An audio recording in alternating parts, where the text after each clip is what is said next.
नमस्ते दोस्तों, मैं डॉक्टर अनीता और मेरे चैनल पर आप सभी का बहुत बहुत स्वागत है। और आज का अपना विषय है काव्य प्रयोजन। काव्य प्रयोजन का अर्थ है काव्य रचना से प्राप्त फल, जैसे यश, धन, आनंद आदि। भारतीय आचार्यों ने काव्य कोशोद्देश्य माना है, इसलिए भरत मुनि से लेकर विश्वनाथ तक काव्य के प्रयोजन पर विचार करने की लंबी परंपरा रही है। अब देखिए, कवि काव्य रचना क्यों करता है, वह अपने काव्य से युग और समाज को क्या देता है, पाठक उसका अनुशीलन क्यों करता है, काव्य किस उद्देश्य से लिखा जाता है और पढ़ा जाता है, इसे ध्यान में रखकर काव्य प्रयोजनों पर विस्तृत विचार विमर्श काव्य शास्त्र में किया गया है। तो आज हम यही जानेंगे काव्य प्रयोजन क्या है। तो प्रयोजन का शाब्दिक अर्थ होता है उद्देश्य, अर्थात प्रत्येक कार्य के पीछे कोई ना कोई उद्देश्य निहित होता है। प्रयोजन का शाब्दिक अर्थ क्या होता है? उद्देश्य। क्योंकि कवि जो होता है वो जब भी काव्य सृजन करता है तो उसके काव्य सृजन के पीछे कोई ना कोई उद्देश्य जरूर होता है। क्योंकि प्रयोजनम विना तु मंदोपि न प्रवर्तते, अर्थात प्रयोजन के बिना तो मूर्ख व्यक्ति भी कोई कार्य नहीं करता है, यानी मूर्ख व्यक्ति भी उद्देश्य के बिना कार्य नहीं करता है। इसी प्रकार काव्य रचना जैसे श्रेष्ठ कार्य के कुछ न कुछ प्रयोजन अवश्य माने जाते हैं। जो भारतीय विद्वान हैं उन विद्वानों के द्वारा काव्य लेखन के प्रयोजन निम्नानुसार प्रतिपादित किए गए हैं, जिनमें हम देखेंगे सबसे पहले संस्कृत आचार्य के अनुसार काव्य प्रयोजन, जिसमें पहला आचार्य है भरत मुनि। तो भरत मुनि कहते हैं कि धर्मम यशस्य मायुषम हितम बुद्धि विवर्धनम लोकोपदेश जननम नाट्यमेतद भविष्यति। ये जो भरत मुनि हैं वो काव्य लेखन के 6 प्रयोजन मानते हैं। कौन कौन से हैं? धर्म की प्राप्ति, यश की प्राप्ति, आयु की प्राप्ति, हित या भलाई की प्राप्ति, बुद्धि का विकास और लोगों को उपदेश देना। ये तो भरत मुनि ने कितने काव्य प्रयोजन माने हैं? 6 काव्य प्रयोजन माने हैं। फिर भरत मुनि ही मानते हैं कि दुखार्तानाम श्रेयार्तना शोकार्ताना तपस्विनाम विश्रांति जननम काले नाट्यमेतद भविष्यति। तो जो दुख से पीड़ित, श्रम से पीड़ित एवं शोक से पीड़ित तपस्वियों लोगों को शांति प्रदान करना ही काव्य लेखन का सहायक प्रयोजन माना जाता है। तो इस तरह से ये भरत मुनि के काव्य प्रयोजन थे। आगे देखेंगे आचार्य जो भामह हैं, उन भामह के अनुसार भामह कहते हैं कि धर्मार्थ काम मोक्षेषु वैचिक्षण्यम क्लासु च करोति कीर्ति प्रीति च साधु काव्य निबंधनम। अर्थात आचार्य भामह ने काव्य लेखन के 4 प्रयोजन माने हैं, जिनमें सबसे पहला है धर्मार्थ काम मोक्षेषु, यानी धर्म अर्थ काम मोक्ष इन चारों पुरुषार्थों की प्राप्ति, और फिर कलाओं में निपुणता की प्राप्ति, कीर्ति और यश की प्राप्ति, प्रीति प्रेम या आनंद की प्राप्ति। तो भामह जो है वो 4 काव्य प्रयोजन मानते हैं, जबकि भरत मुनि कितने? 6 काव्य प्रयोजन माने हैं भरत मुनि ने। आगे जो आचार्य हैं वो हैं विश्वनाथ। विश्वनाथ कहते हैं कि चतुर्वर्ग फल प्राप्ति सुखादल्प दीयमापि काव्यदेव यतस्तेन तपस्वरूप निरूपयते। अर्थात आचार्य विश्वनाथ ने काव्य लेखन के 2 प्रयोजन माने हैं।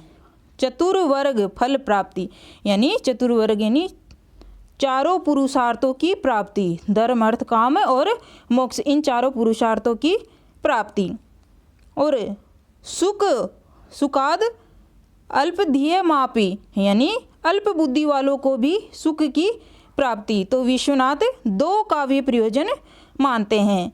फिर आगे आचार्य मम्मट हैं, और ये कहते हैं कि काव्यम यशस्य अर्थकृते व्यवहार विदे शिवेतर क्षतये सद्यः परिनिर्वृत्तये कांता संमितयोपदेश युजे।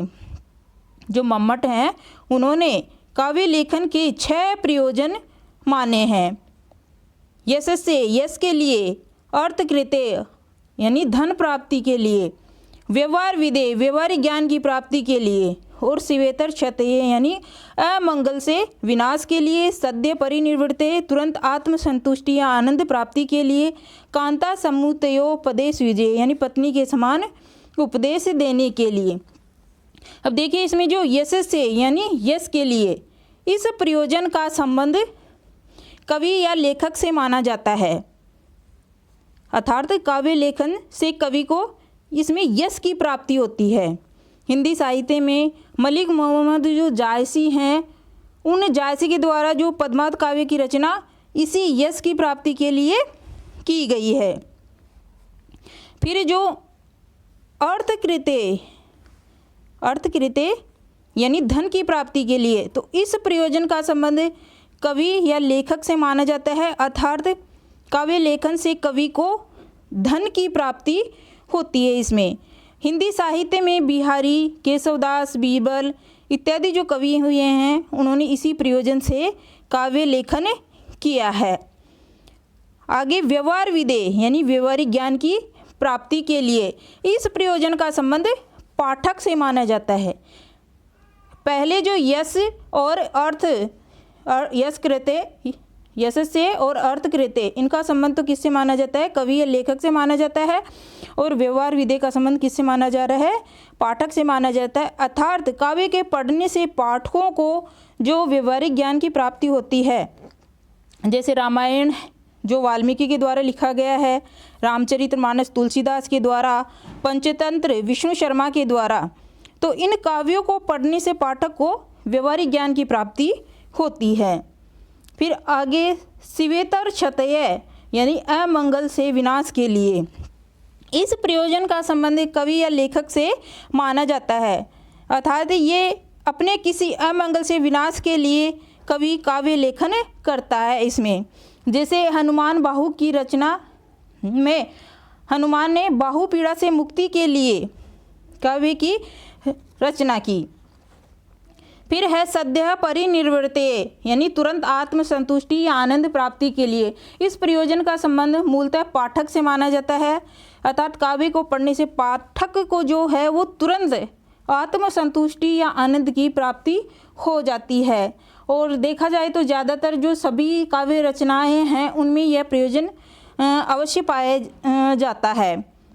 फिर कांता संमितयोपदेश युजे यानी पत्नी के समान उपदेश देने के लिए, तो मम्मट द्वारा प्रतिपादित ये जो 6 काव्य प्रयोजन माने गए हैं, उनमें ये सर्वश्रेष्ठ या मौलिभूत प्रयोजन भी माने गए हैं। ये पत्नी के समान उपदेश यानी इसमें प्रभु सम्मित उपदेश, मित्र सम्मित उपदेश और कांता सम्मित उपदेश, इन तीनों के बारे में बताया गया है।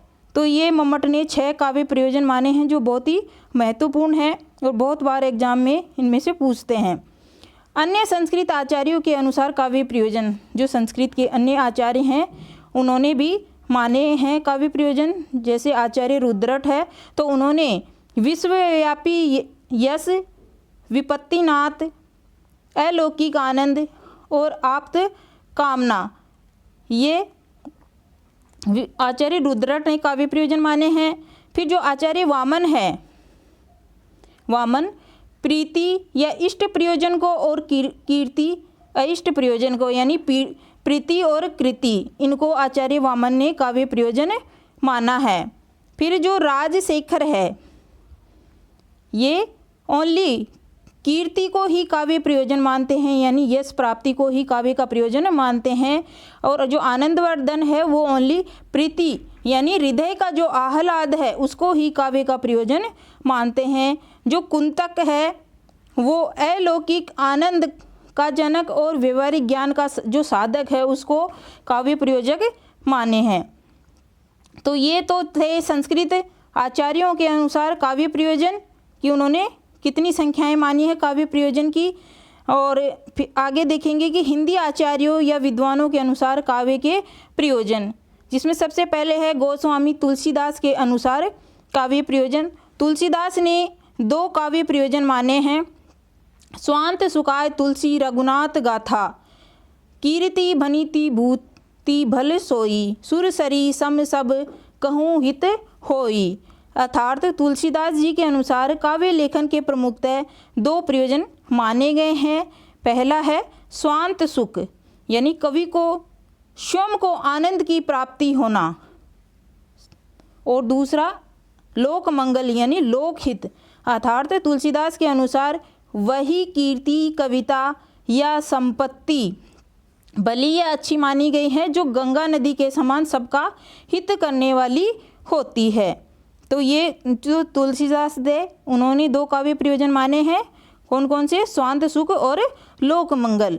फिर जो आचार्य कुलपति हैं वो कहते हैं कि जस संपत्ति आनंद अति, दूरी तन डारे खोई, होत कवित ते चतुराई, जगत राग बस होई।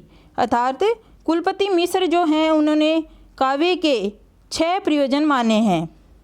कितने प्रयोजन माने कुलपति ने? 6। यश, संपत्ति, अत्यधिक आनंद, पापों का विनाश, चतुरता की प्राप्ति और सांसारिक प्रेम, ये 6 काव्य प्रयोजन कुलपति ने माने हैं। जो सोमनाथ आचार्य हैं वो कहते हैं कि कीर्ति वित आनंद अरु अति मंगल को देती, करे भलो उपदेश नित, यह कवित चित चेती। ये कहते हैं कि इन्होंने जो है सोमनाथ ने 5 काव्य प्रयोजन माने हैं। कीर्ति, वित्त, आनंद, अत्यधिक मंगल कामना और भले उपदेश, ये सोमनाथ ने माने हैं। फिर जो मैथिली शरण गुप्त हैं वो कहते हैं कि केवल मनोरंजन न कवि का कर्म होना चाहिए, उसमें उचित उपदेश का भी मर्म होना चाहिए। अर्थात इन्होंने काव्य लेखन के प्रमुखतः 2 प्रयोजन माने हैं। कौन कौन से माने हैं? मनोरंजन और उचित उपदेश। फिर जो हिंदी के अन्य विद्वान हैं जैसे आचार्य रामचंद्र शुक्ल हैं, आचार्य रामचंद्र शुक्ल ने 2 काव्य प्रयोजन माने हैं, लोकमंगल की साधनावस्था और रसानुभूति। सुमित्रा नंदन पंत ने मुक्त जीवन सौंदर्य की अभिव्यक्ति को ही काव्य का प्रयोजन माना है। जो कवि देव हैं वो यश प्राप्ति यानी अमरता को ही काव्य का मुख्य प्रयोजन मानते हैं। तो ये हिंदी आचार्यों के अनुसार काव्य प्रयोजन थे। फिर जो पाश्चात्य विद्वान हैं उन विद्वानों के अनुसार देखते हैं कि उन्होंने क्या क्या काव्य प्रयोजन माने हैं। पाश्चात्य विद्वानों में सबसे पहले प्लेटो, टॉल्स्टॉय और रस्किन, इन्होंने ही लोक मंगल को ही काव्य प्रयोजन माना है। सीलर और ड्राइडन ने आनंद को काव्य प्रयोजन माना है। अरस्तु, मैथ्यू अर्नाल्ड, शैले, इन्होंने 2 काव्य प्रयोजन माने हैं, एक है नीति और दूसरा है आनंद। तो ये कह सकते हैं कि पाश्चात्य विद्वानों ने सारांशतः काव्य लेखन के प्रमुखतः 7 प्रयोजन स्वीकार किए हैं, जिसमें पहला है काव्य कला के लिए होता है, काव्य कला जीवन के लिए होता है, और काव्य कला जीवन से पलायन के लिए है, काव्य मनोरंजन के लिए है, और काव्य जो है वो आत्म साक्षात्कार के लिए हैं, काव्य एक सृजनात्मक आवश्यकता पूर्ति के लिए है, और काव्य जो है आत्मा विव्यंजना के लिए हैं। तो इस तरह से पाश्चात्य विद्वानों जो आचार्य हैं उन्होंने भी 7 विशेषताएं बताई हैं काव्य प्रयोजन की। और दोस्तों आज ये निष्कर्ष रूप में देखें तो हम ये कह सकते हैं कि प्रत्येक व्यक्ति का जो काव्य प्रयोजन है एक जैसा नहीं होता है। जो आनंद प्राप्ति है वो ही काव्य का मुख्य प्रयोजन है, जिसे रसानुभूति से ही प्राप्त किया जा सकता है।